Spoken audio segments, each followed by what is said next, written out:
कहानी की शुरुआत में हम विल नाम के एक साइंटिस्ट को देखते हैं जो अल्जाइमर नामी बीमारी का इलाज ढूंढ रहा था, क्योंकि उनके पिता भी अल्जाइमर बीमारी के शिकार थे। विल का उसके पिता के अलावा इस दुनिया में और कोई नहीं था, इसीलिए वो हर हाल में अल्जाइमर नामी बीमारी की दवा बनाना चाहता था। अल्जाइमर एक ऐसी बीमारी है जिसमें धीरे धीरे मरीज की याददाश्त कमजोर होने लगती है और एंड में वो इंसान अपना नाम तक भूल जाता है। अब विल का इस दुनिया में अपने फादर के अलावा और कोई था भी नहीं, इसलिए वो अपने फादर को खुद से दूर होते नहीं देख सकता था। विल दिन रात मेहनत करके फाइनली एक दवा बना लेता है, लेकिन सबसे पहले इंसान पर इस दवा को टेस्ट करना एक रिस्की काम था, इसलिए ये दवा सबसे पहले एक फीमेल चिंपैंजी पर टेस्ट किया जाता है और जो रिजल्ट सामने आया उसने सबको हिलाकर रख दिया। इस दवा से वो फीमेल चिंपैंजी बहुत ज्यादा इंटेलिजेंट हो जाती है। विल जब उसकी इंटेलिजेंस देखता है तो उसे बहुत खुशी होती है और अब वो इस दवा को इंसानों पर इस्तेमाल करना चाहता है। विल सबसे पहले ये बात अपने सीनियर को बताता है और उसके बाद बोर्ड ऑफ मेंबर्स की एक मीटिंग रखी जाती है जहां पर वो अपनी प्रेजेंटेशन दे रहा होता है। विल की इस नई दवा से सब के सब बहुत खुश होते हैं क्योंकि इसके रिजल्ट्स बहुत ज्यादा पॉजिटिव थे। विल की प्रेजेंटेशन के दौरान दूसरी तरफ उस फीमेल चिंपैंजी को दिखाया जाता है जिसके ऊपर विल की दवा को इस्तेमाल किया गया था। वहां पर एक वर्कर आता है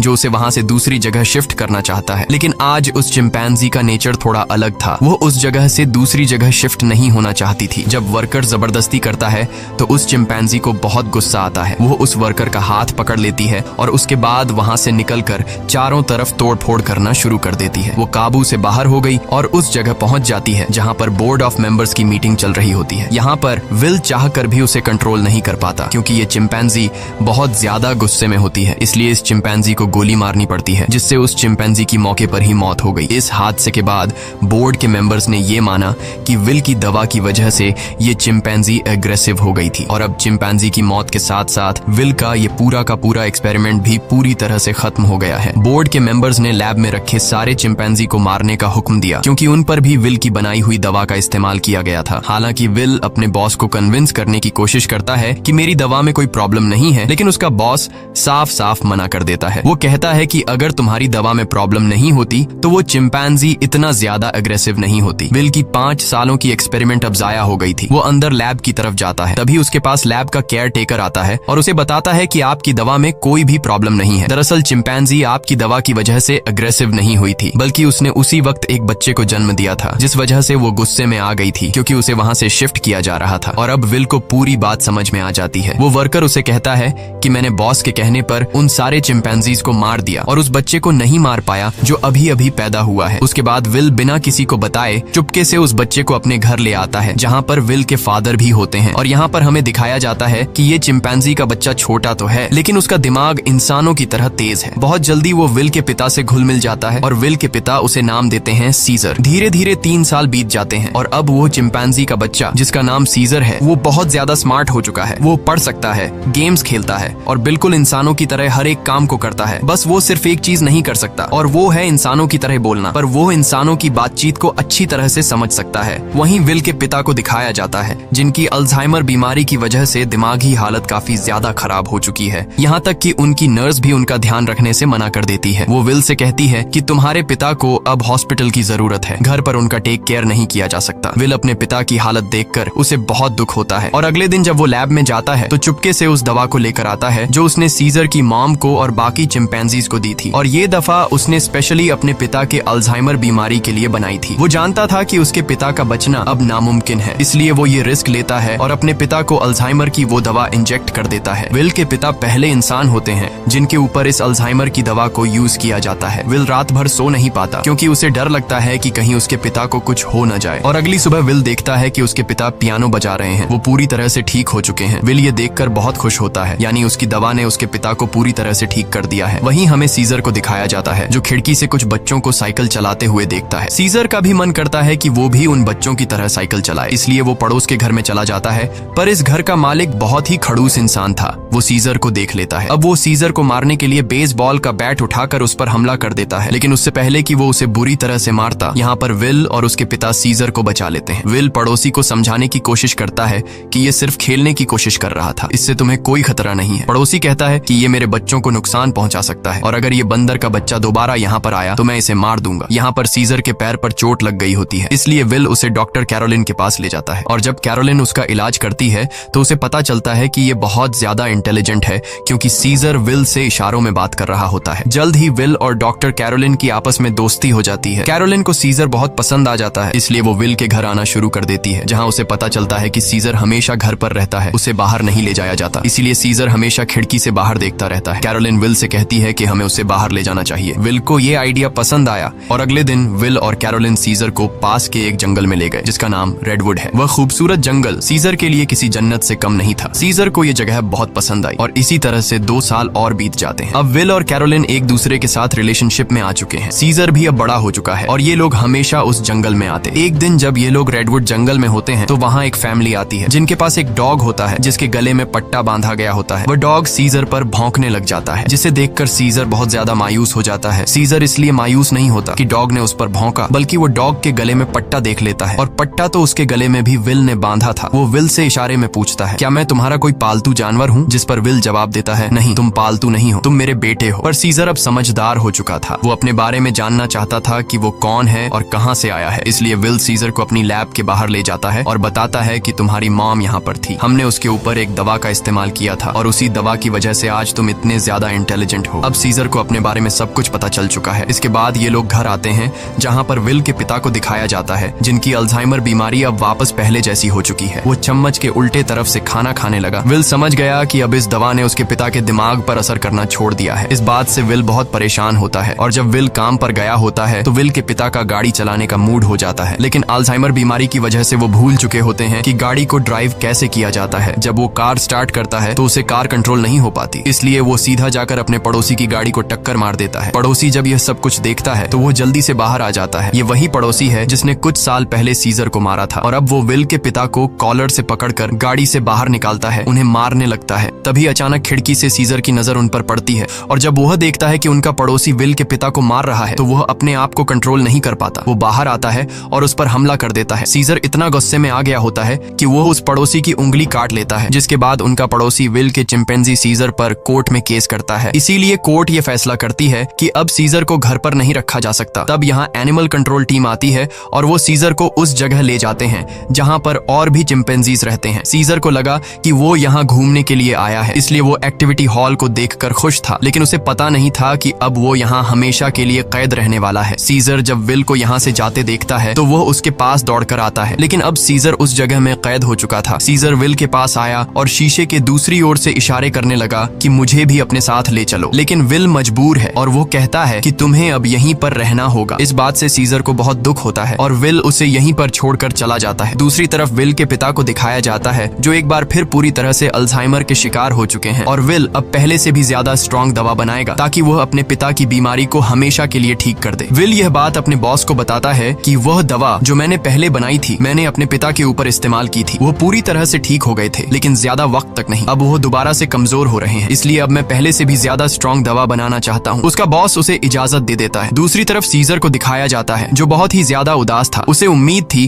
कि जल्द विल आकर उसे घर ले जाएगा। वो सामने की दीवार पर चौक से एक ड्राइंग बनाता है जो कि उस खिड़की का नक्शा था जिससे वो अपने घर से बाहर देखा करता था। वो अपने घर को बहुत ज्यादा मिस कर रहा था। इधर विल दिन रात कड़ी मेहनत के बाद वो दवा बना लेता है। अब इस दवा को एक चिंपैंजी पर यूज करने की तैयारी की जाती है और जब दवा को उसकी बॉडी में इंजेक्ट किया जा रहा होता है तभी प्रेशर की वजह से एक पाइप निकल जाता है। वहाँ पर उनका एक वर्कर होता है जिसका नाम फ्रैंकलिन है। दवा की कुछ गैस उसकी नाक के अंदर चली जाती है क्योंकि उसने मास्क नहीं पहना होता। हालांकि उस वक्त उस पर गैस का कोई असर नहीं पड़ता और यह लोग उस चिंपैंजी के बॉडी में दवा इंजेक्ट कर लेते हैं, जिसके बाद वो चिंपैंजी बहुत ज्यादा इंटेलिजेंट हो जाता है, यानी कि उनकी यह दवा भी कामयाब हो गई। इसके बाद विल और कैरोलिन सीजर से मिलने जाते हैं जिसे बहुत ही छोटे पिंजरे के अंदर कैद किया गया होता है। यहाँ पर सीजर के हाथ में चोट भी लगी होती है जिससे विल को बहुत गुस्सा आता है और वहाँ के गार्ड्स को धमकी देता है कि अगर तुमने इसके साथ कोई भी गलत सलूक किया तो मैं तुम्हारे इस जगह को बंद करवा दूंगा। विल के आने से सीजर बहुत खुश था क्योंकि वो समझ रहा था कि विल आज उसे घर वापस ले जाएगा, लेकिन विल उसे कहता है कि जब तक कोर्ट मुझे इजाजत नहीं देती मैं तुम्हें घर वापस नहीं ले जा सकता। जिसके बाद विल यहाँ से चला जाता है और सीजर बहुत ज्यादा उदास हो जाता है। उसे घर की बहुत याद आती है। यहाँ उसे गंदा खाना और जेल का स्टाफ उसके साथ बहुत बुरा सलूक करते हैं। जब विल अपने घर जाता है तो देखता है कि उसके पिता की हालत बहुत ज्यादा खराब है। वो उन्हें दवा देना चाहता है, पर विल के पिता मना कर देते हैं। वो कहते हैं कि अब मेरा वक्त आ चुका है, और उसके बाद विल के पिता की डेथ हो जाती है। विल अपने पिता की डेथ से पूरी तरह से टूट जाता है और अब सीजर के अलावा उसका कोई भी नहीं है। वो उसे अपना बेटा मानता है, इसलिए वो बहुत सारे पैसे लेकर उस जगह जाता है जहाँ पर सीजर को कैद किया गया है। वहाँ का जो हेड होता है विल उसे बहुत सारे पैसे देता है और कहता है कि मैं सीजर को अपने साथ ले जाना चाहता हूँ। उस जगह का हेड इतने सारे पैसे देखकर विल की बात मान जाता है। विल सीजर के पास आया और उसे अपने साथ चलने को कहा, लेकिन सीजर दरवाजा बंद कर देता है क्योंकि अब वो विल के साथ नहीं जाना चाहता। हालांकि सीजर को विल से बिछड़ने का दुख तो था, लेकिन अब वो किसी का पालतू बनकर जिंदगी नहीं गुजारना चाहता था। वो अपने साथ साथ उस जगह में बंद बाकी चिंपैंजीज को भी आजाद देखना चाहता था, जिसके बाद विल को लौटना पड़ता है। रात को उस जगह काम करने वाले एक लड़के के कुछ दोस्त यहाँ पर चिंपैंजीज को देखने के लिए आते हैं, और जब इनमें से एक लड़का सीजर के पास आता है तो सीजर उसे पकड़कर अपनी तरफ खींचता है और उसकी जेब से चाकू निकाल लेता है। उस चाकू से सीजर रात को अपने सेल का गेट खोल लेता है। उसके बाद वो सेल से निकलकर चुपके से छत के रास्ते से होते हुए सीधा विल के घर पहुंच जाता है, जहां पर उसे वो नई दवा मिल जाती है जो विल ने अल्जाइमर के नए पेशेंट्स के लिए बनाई थी। और अब इस दवा को लेकर वापस वो उसी जगह आ जाता है जहां पर बाकी चिंपैंजीज को कैद किया गया है, और वहां पर उस दवा को खोल देता है जिससे सारी की सारी गैस चिंपैंजीज इनहेल कर लेते हैं, जिसके बाद सबके सब चिंपैंजीज सीजर की तरह इंटेलिजेंट हो जाते हैं। उनके अंदर सोचने समझने की शक्ति आ जाती है, और सीजर का पहला मिशन भी यही था कि सब चिंपैंजीज मेरी तरह इंटेलिजेंट हो जाएं, तभी हम सब इस जगह से भाग पाएंगे। और वो ऐसा करने में कामयाब हो गया। लेकिन दूसरी तरफ फ्रैंकलिन, जिसका गलती से वो गैस नाक के जरिए अंदर चली गई थी, उसकी डेथ हो जाती है। इसका मतलब ये है कि यह दवा सिर्फ चिंपैंजीज पर असर करती है और इंसानों को यह दवा मार देती है। वहीं सीजर को दिखाया जाता है जो अब बाकी चिंपैंजीज के साथ उस जगह से भागना चाहता है, लेकिन तभी वहाँ का एक वर्कर जो सब चिंपैंजीज को बहुत टॉर्चर किया करता था वो आ जाता है, और जब वो अपनी करंट वाली स्टिक से उन्हें करंट लगाने की कोशिश करता है तो सीजर उसका हाथ पकड़ लेता है। वो कहता है कि अपने गंदे हाथ मुझसे दूर रखो, और यहाँ पर पहली बार सीजर बोलता है नो। इसके बाद सीजर उसे पंच मारकर वहीं पर गिरा देता है और बाकी सब चिंपैंजीज को आजाद कर देता है। वो वर्कर उठकर एक बार फिर से अपनी इलेक्ट्रिक स्टिक लेकर उनकी तरफ बढ़ता है, लेकिन सीजर उस पर प्रेशर से पानी खोल देता है जिससे उसे करंट लगने से उसकी मौत हो जाती है। इसके बाद सीजर सब चिंपैंजीज को लेकर पास के एक जू में पहुंच जाता है। वो वहां के सभी चिंपैंजीज को आजाद करके अपनी टीम में शामिल कर लेता है, और अब ये सब के सब विल की लैब में पहुंच जाते हैं। वहां पर भी बहुत सारे चिंपैंजीज होते हैं, ये उन्हें भी आजाद कर देते हैं, और अब इन सब की एक टीम बन चुकी है। वहीं विल, जिसे सीजर की बहुत ज्यादा याद आती है, वह उस जगह कॉल करता है जहां पर सीजर को कैद कर रखा गया था, पर उसका कॉल कोई रिसीव नहीं करता। इसलिए वह जल्दी से कैरोलिन के साथ वहां पर पहुंच जाता है। वो देखते हैं कि यहाँ पर तो एक भी चिंपैंजी मौजूद नहीं। तभी उन्हें एक जख्मी वर्कर दिखाई देता है। विल उससे पूछता है कि यहाँ पर क्या हुआ। वह बताता है कि तुम्हारा सीजर सबको अपने साथ ले गया, और वह पहली बार बोला भी था। ये सुनकर विल बहुत ज्यादा परेशान हो जाता है, और अब वह समझ जाता है कि सीजर अपने सभी साथियों के साथ रेडवुड जा रहा है, जहाँ पर बचपन में उसे ले जाया करता था। सीजर शहर के रास्ते से अपने साथियों के साथ आगे की तरफ बढ़ रहा होता है। रास्ते में एक ब्रिज आता है जहाँ पर पुलिस उनका रास्ता रोक लेती है, और इसके बाद चिंपैंजीज और पुलिस के बीच में एक बहुत बड़ी फाइट होती है। हालांकि सीजर का मकसद इंसानों को चोट पहुंचाना नहीं था, बल्कि अपने चिंपैंजी भाइयों को आजाद करके उन्हें रेडवुड जंगल तक पहुंचाना था। उनके ऊपर हेलीकॉप्टर से हमला किया जाता है, और जब सीजर को नुकसान पहुंचने वाला होता है तो तभी वहां पर एक गोरिल्ला हेलीकॉप्टर के ऊपर कूद जाता है और हेलीकॉप्टर को क्रैश कर देता है, जिससे उसकी जान चली जाती है। और तभी वहां पर कोबा नामी चिंपैंजी आता है। कोबा वही चिंपैंजी है जिसकी बॉडी पर लैब में एक्सपेरिमेंट किया गया था, जो उस आदमी को मार देता है जो हेलीकॉप्टर से उन पर गोलियां चला रहा था। यहाँ जब एक गोरिल्ला पुलिस वाले को चीरने वाला था, तब सीजर उसे रोक लेता है, क्योंकि सीजर पुलिस वालों को रोकना चाहता था, उन्हें मारना नहीं। अब ये सब के सब ब्रिज को क्रॉस कर रेडवुड पार्क पहुंच जाते हैं, जहाँ पर विल भी कुछ देर में पहुंच जाता है। वो सीजर को आवाजें देने लगता है। इस दौरान एक दूसरा चिंपैंजी विल पर हमला करने वाला होता है कि तभी सीजर उसे रोकता है। विल सीजर से कहता है कि तुम मेरे साथ घर चलो, नाराजगी छोड़ दो, नहीं तो पुलिस तुम सबको मार देगी। सीजर विल को अपने गले लगाता है और उसके कान में कहता है कि अब यही मेरा घर है, और विल समझ जाता है कि सीजर को उसकी दुनिया मिल चुकी है, वह उसके साथ लौट कर नहीं आएगा। विल सीजर से कहता है ठीक है, ये तुम्हारी जिंदगी है, जी लो इसे। जिसके बाद विल सीजर को यहीं छोड़कर चला जाता है। अब सीजर और उसके साथियों की यह एक नई दुनिया है, और सीजर इन सब का लीडर है। वहीं हमें विल के पड़ोसी को दिखाया जाता है जिसकी उंगली सीजर ने काटी थी, और अचानक उसकी नाक से खून निकलने लगता है। दरअसल फ्रैंकलिन, जो विल का कोलीग था जिसने एक्सपेरिमेंट के दौरान गैस इनहेल कर ली थी, वो ये सब कुछ बताने के लिए विल के घर आया था। लेकिन विल घर पर न होने की वजह से फ्रैंकलिन उसके पड़ोसी के पास गया। अचानक उसे खांसी आई, जिससे खून के छींटे उसके ऊपर गिर गए, और अब ये भी उस वायरस से इन्फेक्टेड है। दरअसल ये एक पायलट होता है जो कि इंटरनेशनल फ्लाइट्स उड़ाता है। इसका मतलब ये वायरस पूरी दुनिया में फैला देगा, जिससे पूरी दुनिया बदल जाएगी। और होता भी ऐसा ही है। इस मूवी का सेकंड पार्ट 2014 में आया था, जिसमें दिखाया जाता है कि वायरस को फैले हुए आज 10 साल हो चुके हैं और दुनिया से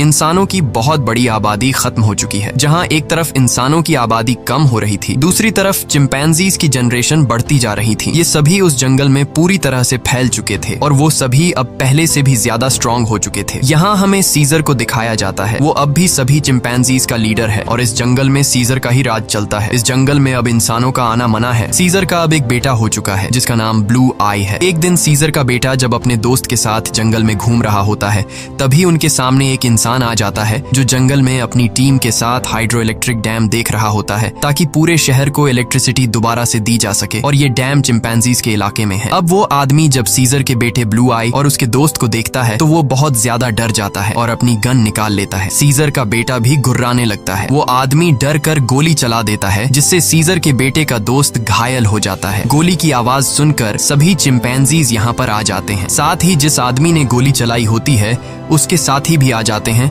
जो यहाँ पर डैम ढूंढ रहे होते हैं। चिंपैंजीज उन्हें मारना चाहते हैं। वो सब उन लोगों पर बहुत ज्यादा गुस्सा होते हैं। तभी इंसानों के ग्रुप का लीडर आगे आता है जिसका नाम मैल्कम है। वो सीजर से बात करता है। वो उसे बताता है कि हम यहाँ पर किसी को नुकसान पहुँचाने के लिए नहीं आए, हम तो बस यहाँ सिर्फ शहर की बिजली ठीक करने के लिए डैम ढूंढ रहे हैं। सीजर उससे कहता है, चलो ठीक है, इस बार तुम आ गए, लेकिन दोबारा यहाँ पर मत आना, तुम सब यहाँ से चले जाओ। अब वो सब के सब यहाँ से चले जाते हैं और इन्हीं चिंपैंजीज में जो कोबा होता है, जिसके ऊपर कभी इंसानों ने एक्सपेरिमेंट्स किए थे, जो इंसानों से बहुत ज्यादा नफरत करता है, वो सभी चिंपैंजीज से कहता है कि इंसान दोबारा से हमारे इलाके में आ गए हैं, वो हमें फिर से नुकसान पहुंचाएंगे, इसलिए इंसानों को हमें अपनी ताकत दिखानी होगी। और सीजर भी अब उसकी बातों में आ जाता है और ये सब तय करते हैं कि ये इंसानों की बस्ती में जाएंगे।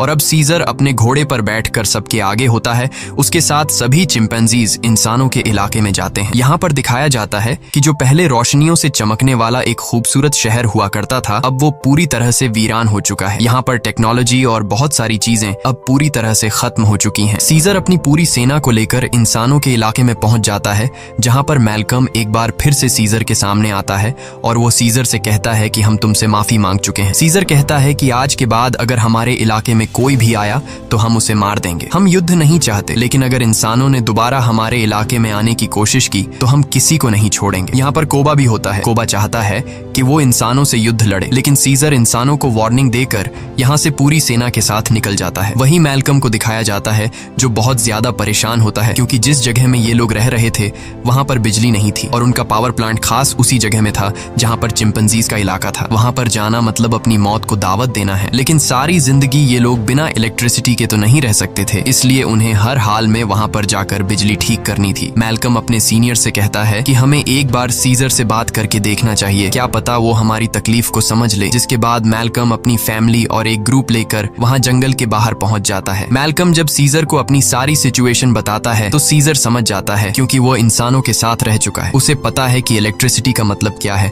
और इंसानों के लिए वो कितनी जरूरी है। सीजर कहता है, ठीक है, तुम लोग अंदर आ सकते हो, मगर एक शर्त पर, तुम्हें सारे हथियार हमारे हवाले करने होंगे। मैल्कम मान जाता है और अब अपनी टीम के साथ वो उस जगह पहुंच जाता है जहां पर पावर प्लांट है, और इसके बाद ये लोग वहां पर काम करना शुरू कर देते हैं। मैल्कम की वाइफ और उसका बेटा चिंपैंजीज के बच्चों से बहुत जल्दी घुल मिल जाते हैं और जब ये लोग पावर प्लांट पर काम कर रहे होते हैं तभी एक चिंपैंजी को वहां पर छुपी हुई एक गन मिलती है और वो गन सीधा वो लेकर जाता है सीजर के पास। और जब सीजर को पता चलता है कि इंसान अपने साथ छुपाकर यहाँ पर गन लाए हैं तो उसका गुस्सा एक बार फिर से भड़क जाता है और वो मैल्कम और उसके साथियों से कहता है, तुम जंगल छोड़कर चले जाओ। लेकिन तभी सीजर को पता चलता है कि उसकी पत्नी, जो बहुत लंबे समय से बीमार थी, मैल्कम की पत्नी ने उसे दवा दी थी जिससे अब वो पूरी तरह से ठीक हो गई। ये देखकर सीजर इंसानों को एक और मौका देता है। वो कहता है, तुम्हारे पास एक दिन और है, तुम इस पूरे पावर प्लांट को ठीक कर सकते हो और इसके बाद यहाँ से चले जाना। दरअसल मैल्कम का एक साथी, जो कभी एक पुलिस ऑफिसर हुआ करता था, उसे चिंपैंजीज पर बिल्कुल भरोसा नहीं है। वो उनसे नफरत करता है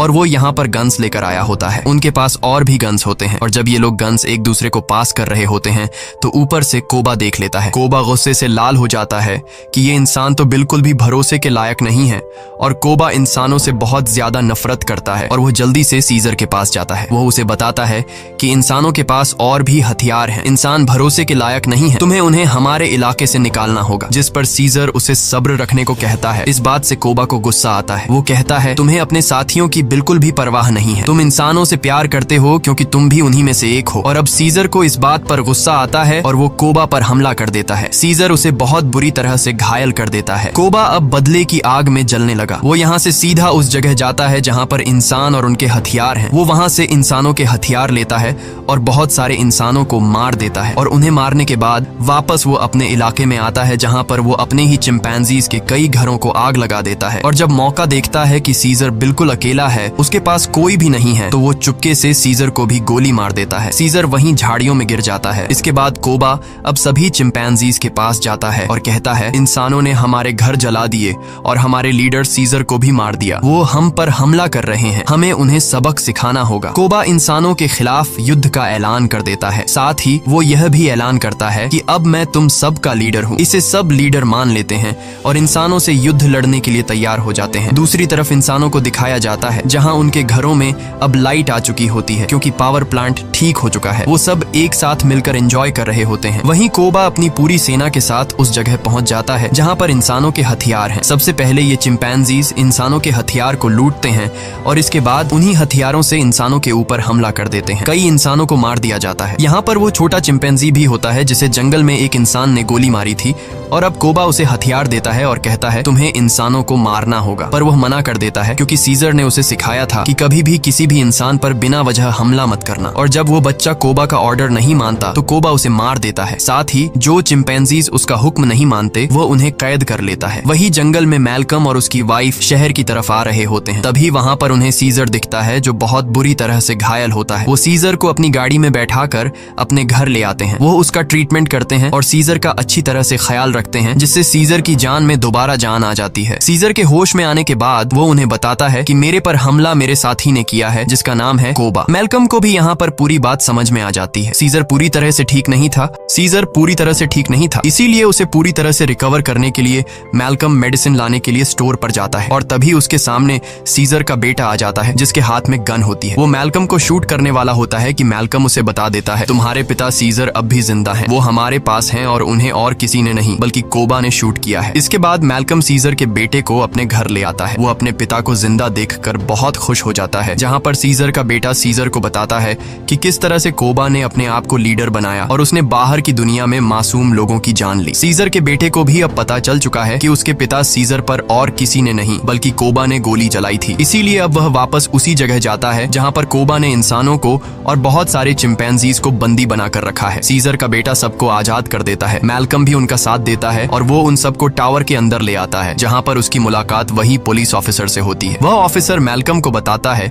कि इलेक्ट्रिसिटी आने के बाद मैंने रेडियो से आर्मी के साथ कांटेक्ट कर लिया है और बहुत जल्द बहुत बड़ी आर्मी की सेना यहाँ पर आने वाली है जो सभी चिंपैंजीज का खात्मा कर देगी। साथ ही वह यह भी बताता है कि मैंने टावर के ऊपर बहुत सारे बॉम्ब्स को फिट कर दिया है ताकि जब चिंपैंजीज टावर के ऊपर चढ़ेंगे तो मैं बॉम्ब को ब्लास्ट करके उन सब चिंपैंजीज को मार दूंगा। हालांकि इसमें उसकी खुद भी जान चली जाएगी। उसके हाथ में रिमोट कंट्रोल होता है और अब ये देखने के बाद मैल्कम और सभी इंसान वहां से भागना शुरू कर देते हैं। वहीं सीजर को दिखाया जाता है जो अब यहाँ पर पहुंच चुका है। उसका सामना कोबा से होता है और कोबा और उसके बीच फाइट शुरू हो जाती है। सीजर को जिंदा देखकर बाकी चिंपैंजीज भी कोबा की गद्दारी को जान चुके हैं। वहीं हमें उस पुलिस ऑफिसर को दिखाया जाता है जो टाउन के एक हिस्से को बॉम्ब से ब्लास्ट कर देता है जिसमें कई सारे चिंपैंजीज मारे जाते हैं, लेकिन कोबा, सीजर और उसके कई साथी अब भी जिंदा हैं। जब कोबा देखता है कि बहुत सारे चिंपैंजीज वापस सीजर को सपोर्ट करने लगे हैं तो वह उन सब पर गोलियां चलाना शुरू कर देता है। तभी सीजर काफी ऊंचाई से कोबा पर हमला कर देता है और उसे बिल्डिंग से नीचे धकेल देता है। कोबा लोहे की रॉड से लटक जाता है। अब वह सीजर से कहता है, प्लीज मुझे बचा लो, जिसके बाद सीजर उसका हाथ पकड़ लेता है, लेकिन कोबा ने जो किया है उसे माफ नहीं किया जा सकता। इसीलिए सीजर उसका हाथ छोड़कर उसे नीचे गिरा देता है जिससे उसकी मौत हो जाती है। और अब मैल्कम और सीजर एक दूसरे के सामने होते हैं। ये दोनों एक दूसरे से हाथ मिलाते हैं, यानी कि यह दोनों अब अच्छे दोस्त हैं, जैसे कभी सीजर विल का हुआ करता था। मैल्कम सीजर को बताता है कि बहुत जल्दी यहाँ पर आर्मी आने वाली है, तुम सबको यहाँ से निकलना होगा ताकि इस जंग को रोका जा सके। सीजर कहता है कि अब इंसानों और चिंपैंजीज के बीच जो वॉर है उसे कभी खत्म नहीं किया जा सकता। इसी के साथ यह कहानी खत्म हो जाती है। अगर वीडियो आपको अच्छी लगी हो तो हमारे चैनल को सब्सक्राइब और वीडियो को लाइक जरूर कीजिएगा।